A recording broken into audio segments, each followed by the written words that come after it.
Welcome everyone to the Utah PTA Pulse Podcast. We're joined here tonight by Steve here to my right, and to the left of me, to your right, for the first time, is our hosts.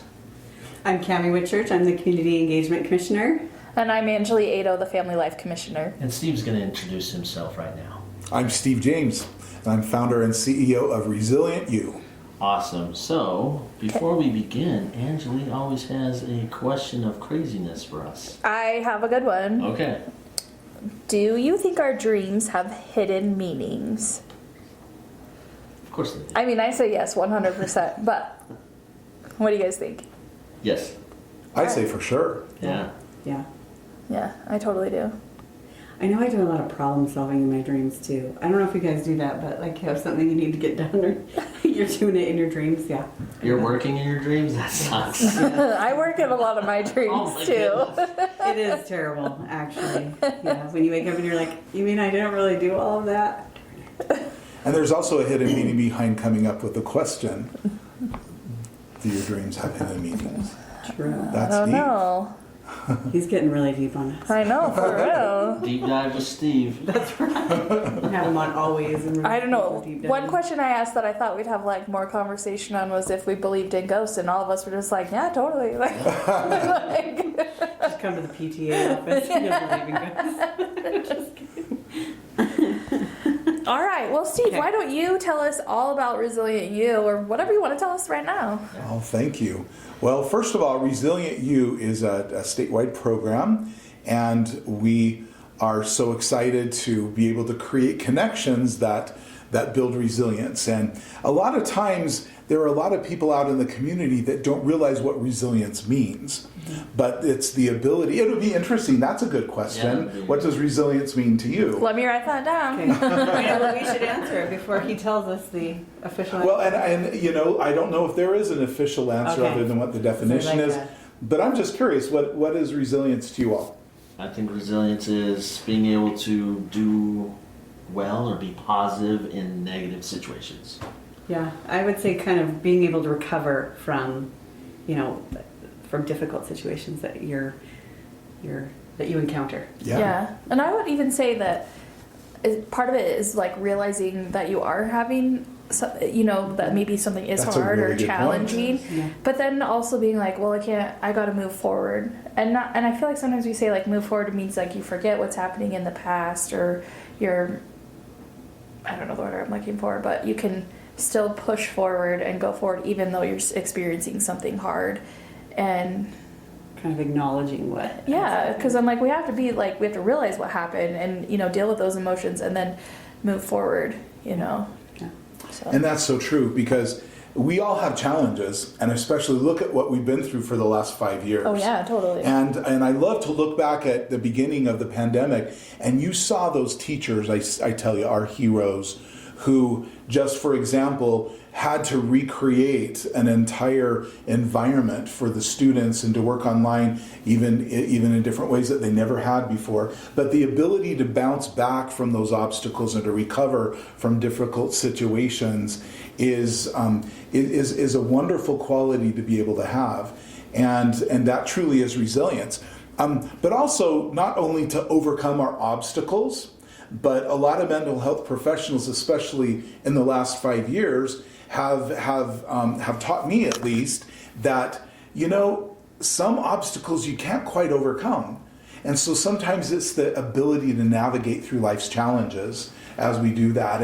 And our children look at us parents as examples of how to navigate those challenges as we do that. And I tell you, it's a wonderful ability to be able to be resilient. And if we can teach kids to be resilient, that would be just so important. It really is. You look at like the SHARP survey that just came out. It comes out every couple of years, but the most recent SHARP survey shows that 75% of the children who were surveyed, we're talking thousands, over 41,000 kids that were surveyed, ages 12 through 18, that over 75% of them are moderately to severely depressed. Oh, wow.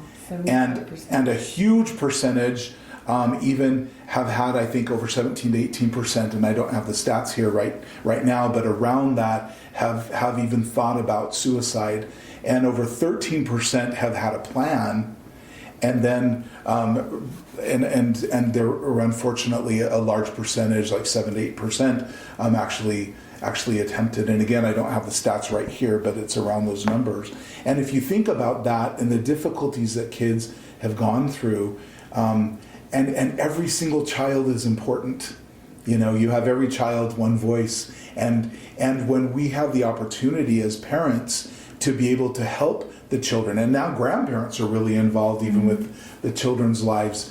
If we can teach our families and our kids to be resilient and to be able to overcome and navigate these challenges through life, then they're going to be better equipped to make positive and healthy choices, stay away from risky behaviors, and that just really is what we want to, try to accomplish. Yeah. I was talking with a friend last week, and we were talking about some struggles that my daughter was having, but we were talking about how when we were growing up, we had to go, like if somebody bothered us or we were having an issue with someone or something, we had to go and like do something about it. You had to go and talk to them or call them on the phone or like write them a note during class, but you did something about it. And then you like kind of just, you did your thing and you're like, okay, like we're going to move forward. But now it's just in their pocket constantly, and how do you help them move forward when it's constantly all around them, and I'm like, that's like, we have to teach resiliency a little bit differently than kind of what we grew up in the way that we are resilient. And I don't know, I've been telling all my friends about that because it's like just stuck on my brain that, yeah, it is different. And for us, when we got knocked down, we got back up, but they're like constantly knocked down, it's always around them. And it's just a different challenge than kind of what we grew up with. So, yeah. Well, we're excited to announce an initiative which is a part of ResilientYou that's called the Child Connection. And one thing that we have really struggled with, especially during the pandemic years, is not only the fear of the disease itself and what's around and in the media, but also the lack of connection and disconnection that everyone had, which really caused a great deal of mental health issues. And I'm not a mental health professional, but we've seen it, we've heard it, we know that. And then also our kids and also adults and teenagers as well have turned to other means of connecting. And even through, for example, a forum such as social media, which can be helpful, but too much connection there can be hurtful too. Yeah. And so, connecting with our children is just so very important. If parents can connect with their kids, if schools can connect with the child, if the communities connect with the child and be able to help to build resilience, that will strengthen our community. Yeah. So just kind of to go off of this child connection. So first of all, if people want to access it, they can go to ResilientYou.org and then click, what's the easiest? Just tell them the Child Connect Toolkit, or is it easier to navigate? You bet. We're really excited with, we have the Child Connection Toolkit, and you can just go to ResilientYou.org and you can just scroll down and click on the Child Connection Toolkit. And it will take you to a landing page where you'll have a choice where you can either go, if you're a home, you can go to the parents and families connection or the link, or if you're a teacher or a school, you can connect with that link. And then the toolkit contains, we have a half-hour children's show that has a series of 7 music videos that addresses certain subjects that build resilience with questions and challenges that come along, but it's designed for the parents to have a tool to sit down with their children and connect and be able to watch and then discuss the subjects that are covered and then open up the dialogue and communicate and then be able to set goals as a family that you can monitor. And studies show that that's one of the most important things you can do as a parent to keep your kids away from destructive behaviors like drugs, alcohol, violence, crime, all of that. So that's super important. So what if they want to get this in their school, or if they want to, how does the school component of this work into that? That's a really good question. Guess what? It's free. It's just all online. If you're a teacher, if you're a principal, if you're a psychologist, counselor, you just go to ResilientYou.org, you click on that child connection kit, and you'll immediately be taken to instructions, and you'll have access to the half-hour special, or you can watch by individual video, and it shows that too. And then also, if you have any questions about your family, if you have a child who's autistic or is suicidal or has depression, there's a link to the parent link, which is formerly known as Uplift Families, but it's an online resource base where you're literally 2 clicks away from finding resources for your family and your kids. Yeah, that's really cool. That's such a nice resource. And I've been on there a couple of times, and it's really easy. You literally put their age in and kind of the topic you're looking for, and it pulls up a bunch of articles. And I know you said in the past that they're vetted. It's not just, any old article that you can... Well, it's a roll of the dice to go on Google sometimes. Oh, yeah, right? for sure. For sure. And so literally we have over 1,000 vetted entry points and links to the top issues that are plaguing our families. As a matter of fact, every year at the PTA convention, we take a survey for all of the subjects that parents are looking for and would like, and questions that they have, and we've incorporated them all on the site. That's really cool. I love that. Yeah.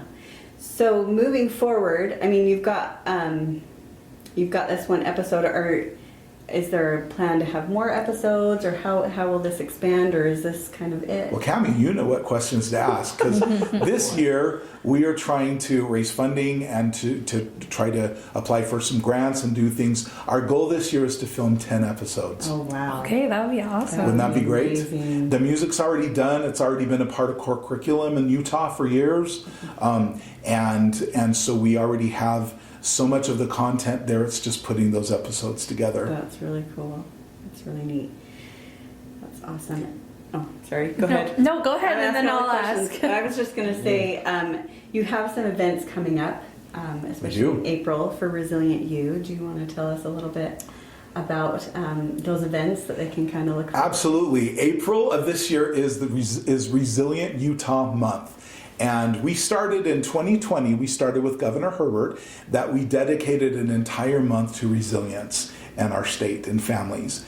And so he filmed messages for parents and was kind enough to film some commercial spots as well. And Governor Cox has continued to do the same. So we have a governor-declared month called Resilient Utah Month, which is this April. And we'll have some various events and different things going on. We'll have a special message that will be sent home to elementary parents and also to secondary parents. So the elementary parents will get the Child Connection Toolkit, and along with some special messages. And we are also honoring during the month of April too, Utah PTA for 100 years. Yeah. Isn't that awesome? That's so exciting. Mm-hmm. And then secondary schools will be able to get information with our partner, Promise to Live, which is suicide prevention. So we want to try to get as many secondary students in the state, and teachers and adults and families, to take that Promise to Live. That if you're ever in a dark place, that you'll reach out and be able to be able to reach out to someone, a trusted source. Yeah. Yeah, I love that. Okay. Well, I was going to ask, who are some other of your partners? So you have Promise to Live. Are there any other partners that you work with? Well, our partner from day number one has always been Utah PTA. So you have to tell us about all the ladies that you've worked with behind here. Well, we not only have the photos here. We have 5 photos there, and then we have Corey Fairholm, who's this year's president. But I started working with Utah PTA, and everywhere I go, being an ambassador for to try to get membership and just to increase awareness of PTA. I have been a member as long as I've had kids, and our oldest kid is 29 years old. And so, and I even, during high school, I was over our kids' grad night.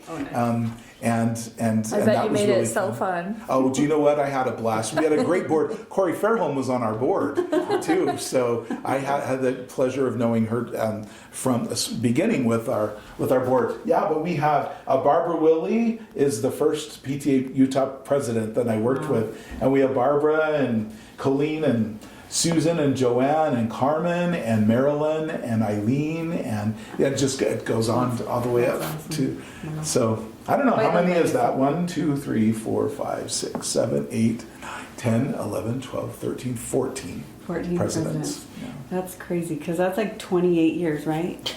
It's a long time. You're not old enough to be. Were you like 10 when you? I don't know. I don't know. It's been many years. Like maybe. Sure, yeah, I was 10. It's many years and many pounds ago. I'm just lucky that right now the pounds smooth out the wrinkles, right? There you go. A little extra filling in the face. Right? You don't have to pay for fillers. It's natural. Right? No, it's been a pleasure. I just love PTA, and we promoted with our assemblies and our concerts, and everywhere from Tuacahn with thousands of people in the audience and thousands of kids singing our songs, all the way to a little elementary school at Hill Air Force Base, to concerts before their parents go and get deployed. We always not only honor the parents and the teachers, but we honor a Utah PTA. I love that. That's great. I love that too. Do you have any other partners that you work with? Yeah, I mean, Promise to Live is one of our trusted partners. We also have Uplift Families, which is now the Parent Link, which is a partner. We also have the wonderful opportunity of working with the Utah Prevention Network statewide.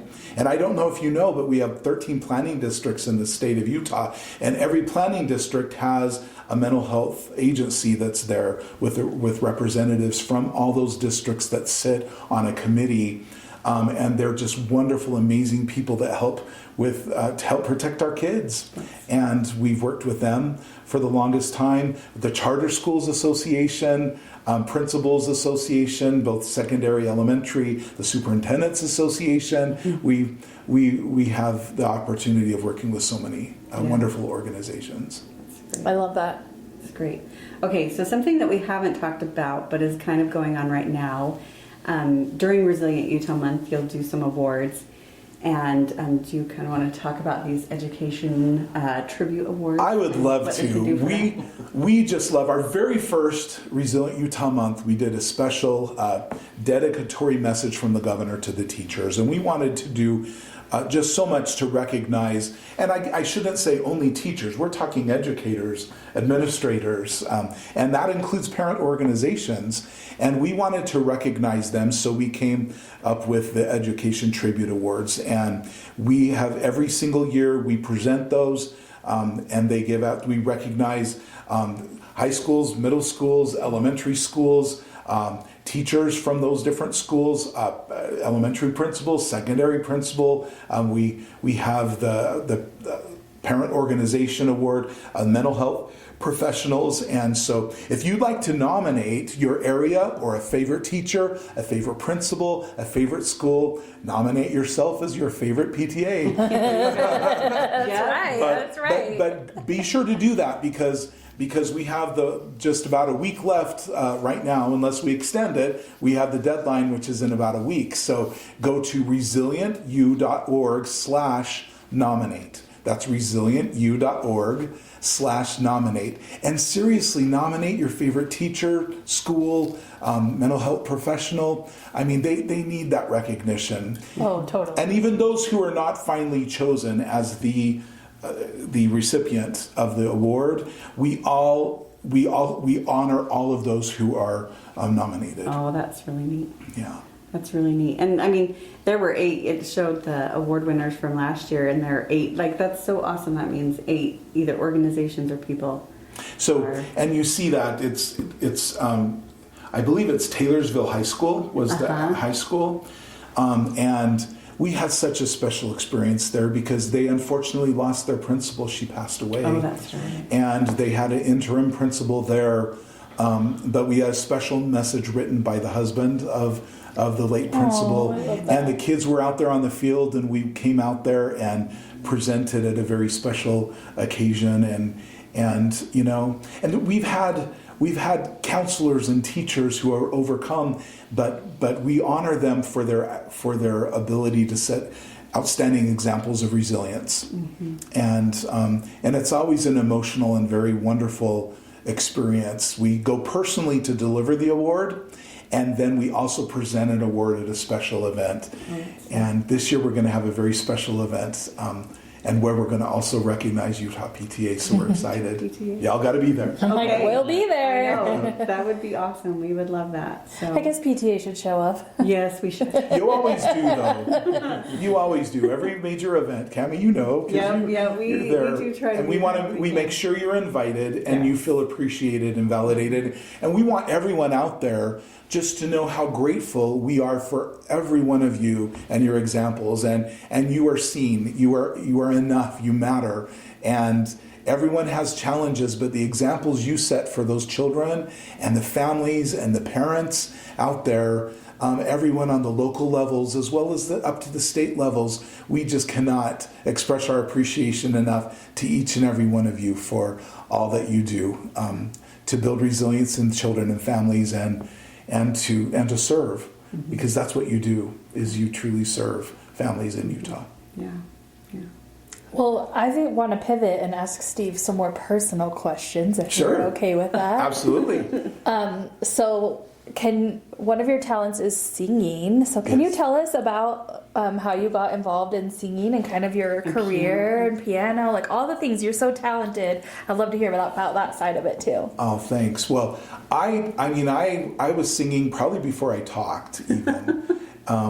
And I remember that, now, gosh, I haven't ever said this in an interview, but I'm going to. Are you ready for this? I'm ready. We got an exclusive. Okay. In our church, my mom would lead the music in primary when I was a baby, and she would put me in the seat and bring me in there and stuff. And I noticed that she would kind of go like this with her hands. And you're going to laugh, but this is true. I totally remember this.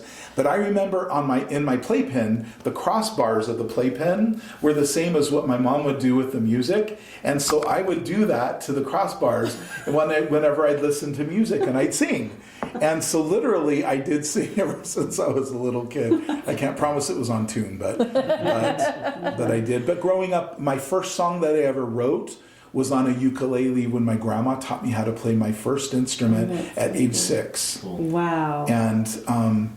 And I wrote, we were studying in school cowboy lullabies, and there's all these songs that like Get Along Little Doggy and and whatever Little Doggy, and as a kid I just didn't like the word doggy, so I thought it was just a disturbing word, and so my motivation to write my very first song was write a cowboy lullaby that did not have the word doggy. Isn't that funny? I love that so much. I don't blame So you. it was called Go to Sleep, My Little Herd. Oh. That's better. Do you still sing it on occasion? Or? I do. Do you want me to sing it for you? Yes, please. I'm not going to sing it. It had 10 verses. But no. Maybe but, the first verse. But it goes, go to sleep, my little herd. I can't believe I'm singing this on a podcast. Go to sleep, my little herd. And then I'd always go, just like the coyote. Oh my gosh. And I go, romp and stomp and do all your things tomorrow. Go to sleep, my little herd. That's amazing. You were 6 when you were I was 6, and I wanted to make my mom cry. I wanted to touch her heart. She like bawled. And I did. I mean, everything I did was just dedicated to my mom. I just, my mom, just such a sweetheart. But anyway, I remember the last verse that I wrote. I just wanted something that would touch her heart. And so my last verse was, go to sleep, my little herd, go to sleep, my little herd. I go, the sun went down, the moon came up, so go to sleep. And I thought that was so emotional because it was motion. The sun went down and then the moon came up, and go to sleep. And she cried. Oh, I bet. That's so cute. Anyway, that was my my first song. I love that.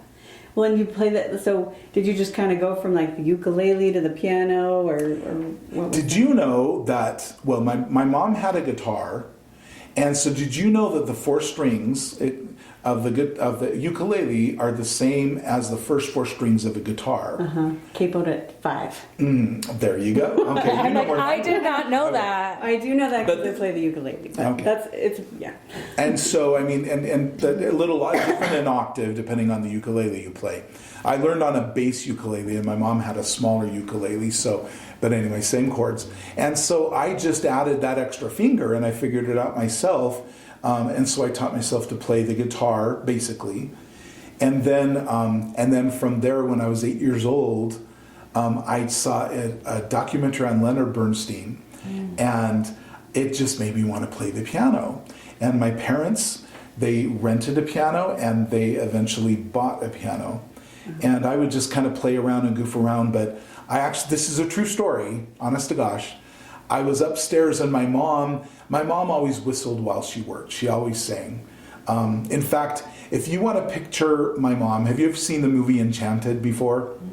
Love that movie. Well, and I don't know if I've ever talked about this either, but I'm just so honored because the actress Amy Adams is my cousin, and who played Princess Giselle, and I know that she had my mom, at least in parts, in mind a little bit when she was playing that part, because my mom was just like Princess Giselle.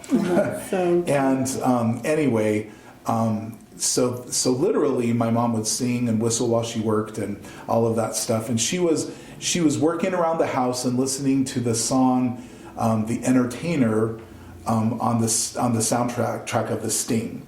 I mean, you all are so young, you probably don't know that. But anyway, something clicked in my brain, and I just knew how to play it. It was the craziest thing. I just listened to it, and I ran downstairs, and very roughly I started plucking out the song, and I called my mom down, and she was really surprised. But that was my first time playing the piano, really, by ear. Wow.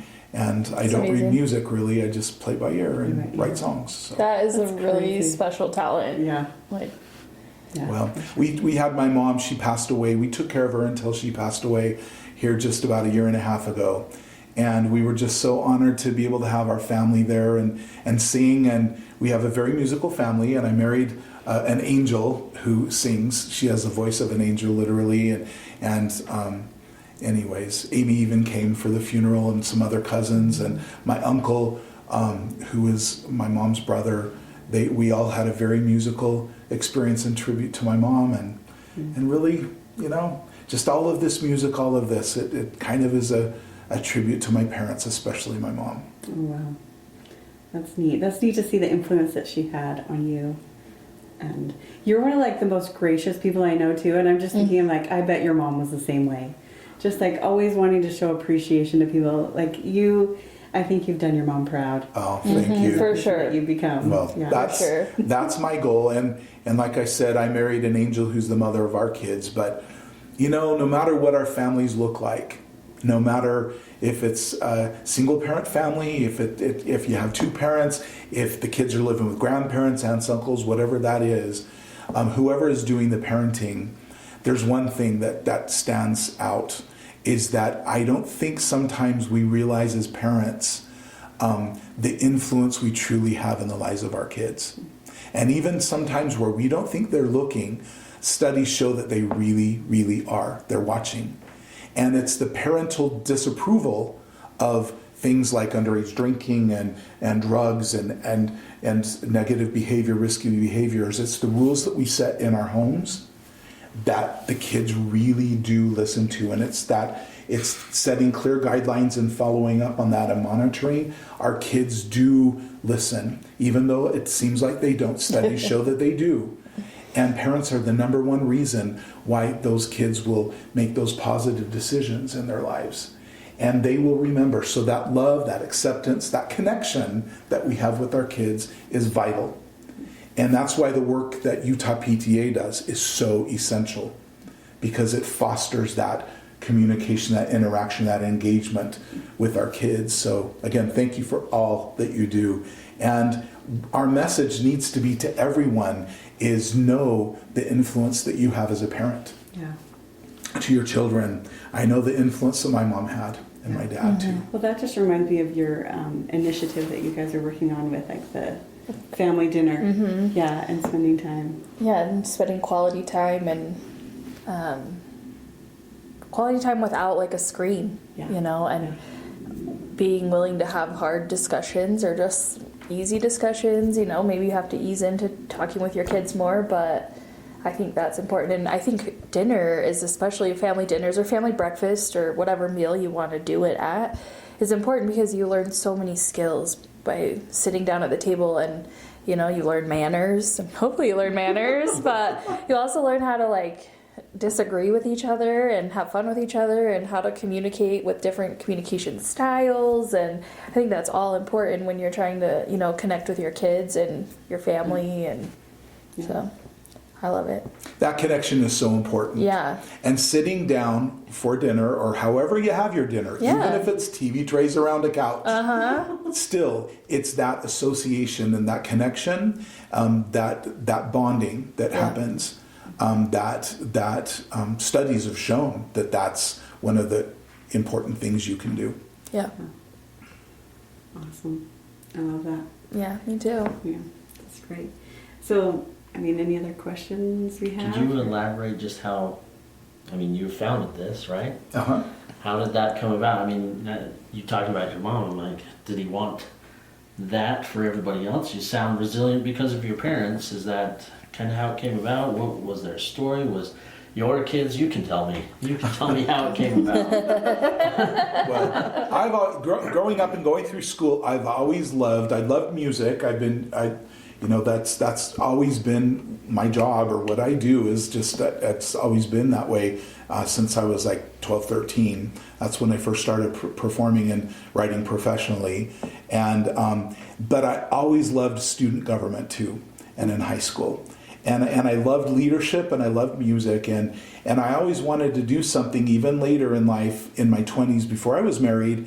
I loved speaking, I loved performing, but I always wanted to make a difference. And going back to my mom, when my mom sat me down after she heard me play the piano, after I brought her to after she passed out, No,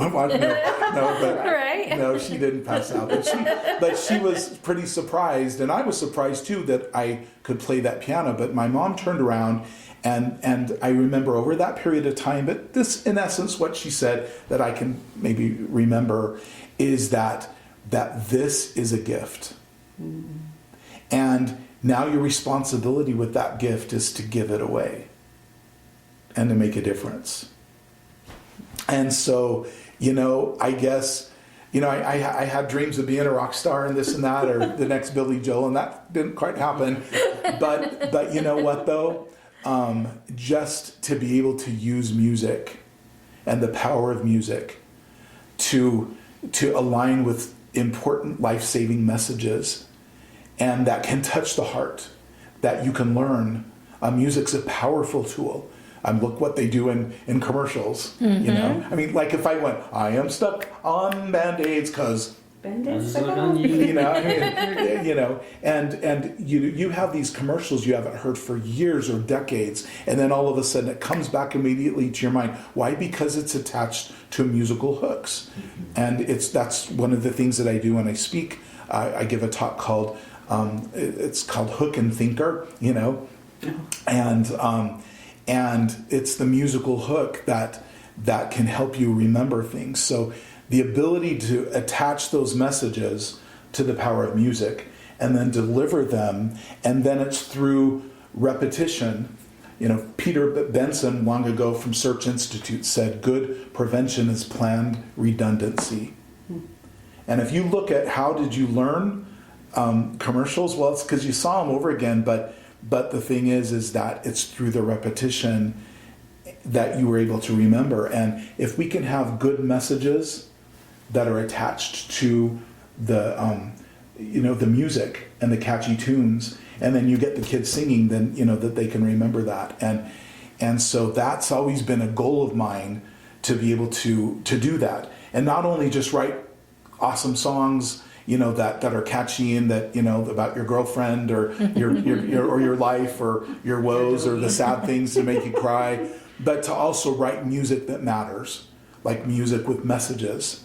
And I guess that's what my life's been dedicated to a little bit, is that we want to use music to deliver positive messages and to help kids and families and people and stuff. So thank you. Sure. Do you have any, I'm sure you have hundreds of stories, anybody that you could tell us about that because of ResilientYou it changed their life for the better? Well, you know what? I'll tell you just a couple of short stories about the power of music that really has helped me. ResilientYou came to be later on, but our music has been around for a long time, and my music has been in Utah schools as core curriculum for quite some time. As you can tell, I've known a bit of Utah PTA presidents, but there were some interesting stories that came. I got a call from a principal one time, and she said that there were two girls, they were sisters, on their way to school, and then a car pulled over, and it was a stranger. It's a man. He asked them both to get in because he had some puppies at home to show them. And the girls had learned in school, the whole school, they learned, it's called the Stranger Song, that's from our curriculum. And the song kind of goes, there's a stranger calling out to you. I wrote it like a villain song, asking you your name. What do you do if they offer you something? What do you say? And the kids go, I turn around and run away singing, I do not know you, And the girls told the principal that song popped in their head in that circumstance. And then they turned around and they ran away. And they went straight to the principal's office, and the guy sped off. And she said, that song just might have saved a life today. Mm-hmm. Yeah. And that kind of thing is just amazing. There was a time my wife and I, because we do assemblies here, don't do it anymore, but actually we're going to start doing some programs coming up, and so we'll let you all know. But we went to Manti. And it was a little elementary school there. And the teachers were great, the principal was great, but there was this kid that kept raising his hand, and even in the middle of songs we would sing. and my wife and I, we love doing comedy and fun stuff and engaging things, in addition to sing the songs and get these kids to sing with us. But this kid kept raising his hand, and he wanted to come up and dance, come up and sing, and he was just so eager. And afterward, anyway, I was talking to the principal afterward, and this little kid came up, and he kind of yanked on my shirt, and I turned around, and this kid said, I just want to thank you for the music, and thank you for today. And my wife and I were there, and my wife is an angel. She just, she just looks like she is a Disney princess herself. and he said that to both of us, and then he turned around and said, bye. And then we turned to the principal, and the principal was crying. She had tears streaming down her face, and she said, that is the first time, the kid was like in fourth grade, something like that, but she said, in all these years of the kid being in school, that's the first time we've heard him speak full sentences. He's severely autistic. Oh, wow. And music has a power, and it's with great power comes responsibility, right? Yeah. but so there's some really cool, just really quickly, I was contacted by a mother whose kid played soccer for the first time, and he went and to her, it was sad to her that she saw kids bullying her son on the field. And he got, and he was bullied, and it broke her heart. Mm-hmm. And she had to fight back tears. She got in the car after it was over, and the kid turned to her and she said, I am so, so sorry that you were treated that way.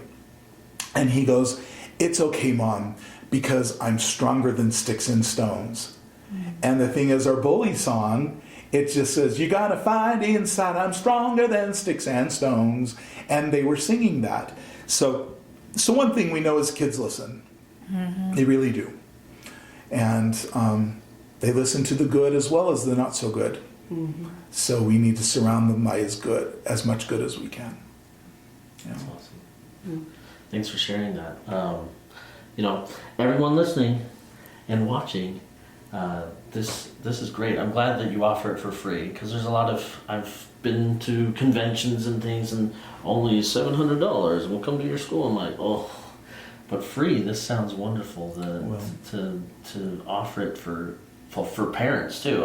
When I find things that I'm like, oh, I don't know what to do, and I've been on the PTA website, oh, that's what I need that, and I share it, and I'm like, okay, good, there's resources out there, so this sounds like a wonderful resource. Well, I have to thank our sponsors and the programs that enable us to do that, and of course that begins with my wife, and I try to do as much as we can, as we've done over the years. But this has been a part of a lot of this music has been a part of core curriculum for a long time in the state of Utah, and but we're at a point right now where, at least within the borders of Utah, we want to make this available to parents. Let's use music to touch the lives of our family, and they're jingles for good, helping your kids learn how to make positive and healthy choices. And I will say this, research shows too, that if you're trying to teach bully prevention, the best thing to do would be not to use the word bully. And don't bully this, don't bully that. It's kind of like going down, skiing down a hill going, I'm not going to hit that tree, I'm not going to hit that tree, But research shows that actually promoting the positive alternative to the negative issue is the best. Which is why, that's why one of my companies is called Something Good Inc. And that's why we've had this children's show called Something Good, because you want to focus on the good. So instead of teaching bullying, don't bully, actually teach kindness and respect. You can't go into an elementary school to talk literally about suicide prevention, but you can teach to don't give up.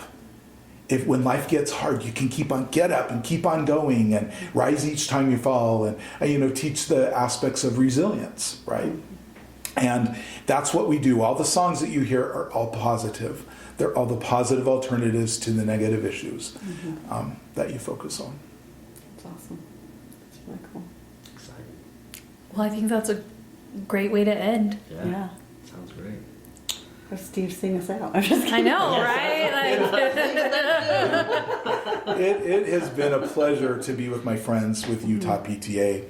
Again, thank you for what you do. Thank you for using technology to be able to have this podcast too. And thank you for watching. And tell your friends to join in, and all your PTA friends to watch that this podcast is so valuable, and what a great resource it is for you as you make a difference in the lives of kids and families. Excellent. Okay. You ready to do what we really do? Yeah, so at the end we do a little dance. Ready? 1, 2, Whatever you want. 3.